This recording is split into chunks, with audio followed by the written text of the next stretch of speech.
I do love it when we get random new MMO announcements come out of nowhere, especially when they drop a playtest shortly after, and that's exactly what's happened with the game in this video, Warborne Above Ashes. This is a new free-to-play sci-fi faction vs faction PvP warfare MMO that's clearly hoping to appeal to fans of Albion Online, Guild Wars 2's World vs World, and Planetside 2. Warborne uses a hero system over a class system, allows you to control your character via click to move or WASD, and progression-wise it feels like a cross between League of Legends and Albion. When I first saw the trailer for this game, I instantly felt like I was the target audience because I love large-scale MMO PVP, if done correctly. My main issue with these styles of games in the past has been long downtime between fights, not enough player activity, and the need to commit to a guild to even try out the content. Will Warborne be any different? Could this game take away players from Albion Online? Today, we'll find out, but first support the content by listening to today's sponsor, AG1. If you're like me, splitting your time between gaming and training, you know how important it is to keep your body running at 100%. Between the late night gaming sessions and early morning training, you gotta fit in some real food, hydration and recovery somewhere. But let's be honest, who has the time to prep the perfect diet every day? That's where AG1 comes in. One scoop, mix it up with some cold water and boom, now I've pre-potted a hidden plus 15 focus and stamina buff on myself for the day. It's packed with 75 vitamins, minerals and whole food sourced ingredients, plus probiotics and adaptogens to help with gut health, recovery and energy. No crazy meal preps, no choking down 5 different supplements, just one quick drink and you're fueled to make some gains. Recently I've started training for my next Muay Thai fight and I'm actually using AG1 as a coffee replacement in the morning. As for me, I get the benefit of the energy boost without the feeling of bloat. It also helps that each serving is only 50 calories, which helps me with cutting weight too. Give AG1 a try for yourself for less than $3 per day when you subscribe. Click the link in the description or scan that QR code on screen. So, starting out, we get a cutscene that's clearly both written and voiced by AI. The remnants of the call still echo around us. We will ignite that spark fiercely. We dominate. We shape. We annihilate. Off to a good start. Basically, there's a rare resource on some planet called Exergy, and multiple factions are fighting over it, and the characters in the game are called Drift Masters. The only reason I can even fathom why they're called Drift Masters is because someone fucked up the ChatGPT prompt and forgot to mention that this isn't a racing game. Or maybe it is.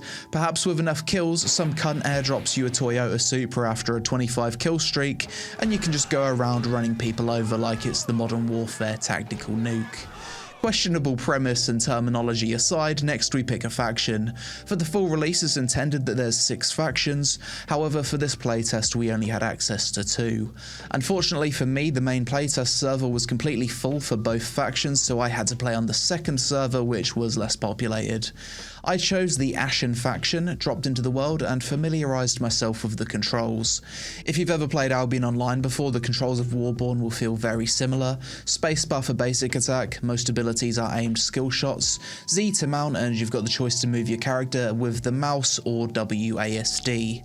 Next we're tasked with setting up our drift mark, which is basically this game's retarded AI terminology for a base. Gather mats, build the base, go inside, get introduced to some mobile-esque reward claim in the UI, then the structure of the game's tutorial starts to become apparent, where for the next hour you'll be gathering materials to construct various crafting stations within the base that unlock new progression-related features, with each new craft allowing you to claim chapter completion rewards. Then move on to a new chapter which has you craft a new thing and level up your base some more. For the first hour or so, I'd say the game has a pretty good tutorial. You're taught how to transform your base into a vehicle, then move it to resource deposits which need to be mined by your robots for crafting supplies.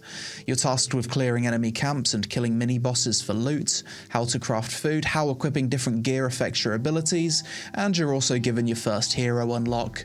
During this process, you're also sent to the player hub area known as the Bazaar, which you can teleport to from your base. This is where most players hang out and you'll see people dueling. You can trade items at the trading house and buy things from the faction store. Eventually, you'll get introduced to the equipment training menu, which is basically a copy-paste of the Albion Online skill tree. Here you can choose which armor and weapon types to specialize into. It's interesting, whilst Warborne does have you play and unlock various heroes, it does also have the same classless progression system that Albion Online is known for on top of that. Your hero only determines your one hero ability and passives, but the rest of your abilities come from weapon and armor choice. After about an hour of being bombarded with menus and tutorials, I was really hoping to get into the PvP, but the game basically had me grinding mobs in the open world to level up through the various tiers to get me to the point where I was a high enough level to participate in the fun content. My assumption and hope with Warborne from looking at the trailer was that it'd be a bit like Planetside 2. A short tutorial to show you the basics, then get players into the epic PvP content as quickly as possible. Unfortunately, that wasn't the case. The tutorial and leveling phase of this game needlessly dragged on for multiple hours, to the point where if I wasn't a content creator, I'd have quit out of sheer boredom. Now, apparently what you're supposed to do with Warborne is go into this game with a guild right off the bat, and have them boost you through the levels after the initial tutorial is finished. If you're going into this game solo, you can't really do this and will need to slog through multiple hours of mob grinding. Around level 23 I got sick of mob grinding solo and tried to find people of my faction to group up and play with in hopes that it was possible to level via PvP. Something I'd have expected to see for a faction vs faction game was some kind of UI menu or icon you can click on that allows random players to join their faction Zerg groups. Kinda how it works in Guild Wars 2's World vs World, where you can click on the commander tags on the map and join, or like in Planetside 2 where you can join squads, but Warborne didn't seem to have any of this. You'd see sword icons appear on the map and it was hard to tell how many players were in that area fighting. Oftentimes I'd go to these icons and there'd be nothing there. The game makes it very hard for factions to organise and see where the action is outside of faction chat. Weirdly, despite being a faction vs faction MMO, it felt more to me like a guild vs guild game due to how unorganised and difficult it was to group up and participate. Now, admittedly, I probably had a much worse time with Warborne than your average player due to having to play on the less populated server, with the populated one being locked. But even still, I think most people who try out this game will be going into it solo initially. So for the sake of new player acquisition, I do think it's really important that guildless players are able to easily join groups and find the action. Like I said at the start of this video, the main issue I have with these styles of games in the past has been long downtime between fights, not enough player activity, and the need to commit to a guild to even try out the content. Does Warborne address any of these issues? No, in fact, I can't think of a single reason why I'd play this over Guild Wars 2's World vs World. The beauty of a faction vs faction game for me is non-stop action, big epic fights, and just feeling like you're part of a war. But when you die in Warborne PvP, you always drop some of your gear. This means you either need to carry multiple sets of gear in the bank or go to the bazaar after every death to re-gear. Die too much and your character loses endurance, then will become useless unless you recover it at the base. Every death you respawn back at your base with no fast travel, so you're constantly repositioning your base so you don't spawn multiple zones away upon death. Basically, the problem I have with this game is there's just way too much downtime between fights. You spend 15 to 20 minutes fucking around with gear, running to where the action is, then waiting for your faction to engage for maybe 30 to 60 seconds worth of fun if you're lucky. The entire leveling process of the game seems completely pointless and seems to act as nothing but a barrier to entry for guildless players, and the few big fights I have experienced consisted of waiting at a map's borders for 10 minutes until players eventually managed to organise a push via faction chat. For me, I think for Warborne to actually be a fun MMO that's offering something different, it needs to be a cross between Planetside 2 and Albion.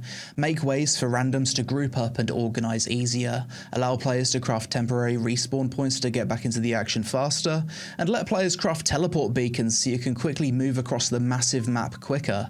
Basically, do everything possible to minimise downtime busy work and maximise massive epic fights. Also, I have to question, what does dropping gear on death actually add to the game? Does it make the game more fun?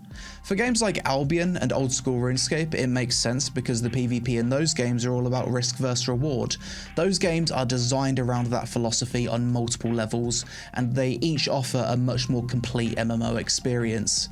But for a game like Warborne that's only about faction versus faction, what's the point? If anything, it just makes getting back into the action a pain in the arse. Thankfully, you don't have to physically click on a player's corpse when you kill them. Their loot does just appear in your inventory, but even still, I think the tedium of re-gearing after every death is a big enough deal breaker for me to lose all interest in this game personally.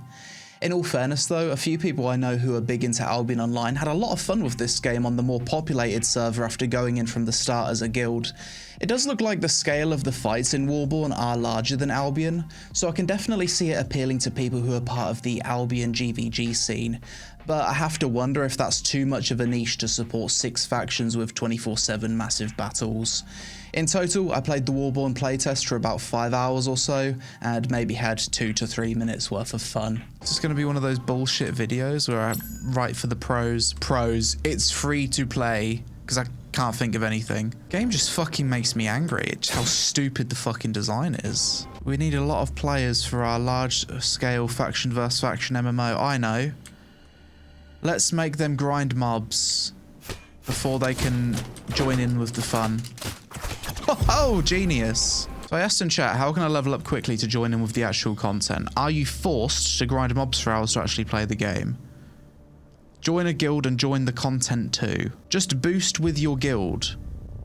So the average player that's just trying out the game for the first time, they need to have a guild right off the bat going into the game to actually play the game. Is it one of those? Where if you just try the game as a brand new player, you haven't made pre-plans with a guild, then you just can't play. Doesn't make sense. Like, why the fuck would you design it that way? That's brain dead design. But that's it for this video. This was just a playtest first impressions, so hopefully the game will go through further improvements before a full release. As always, let me know your thoughts on Warborne in the comments below. Is this going to be the Albion Online killer, or is it just cheap AI slop that's too niche to gain a large enough player base to sustain the content? Check out the second channel for more regular laid back content, social media on screen. Thanks for watching, and I'll see you in the next one.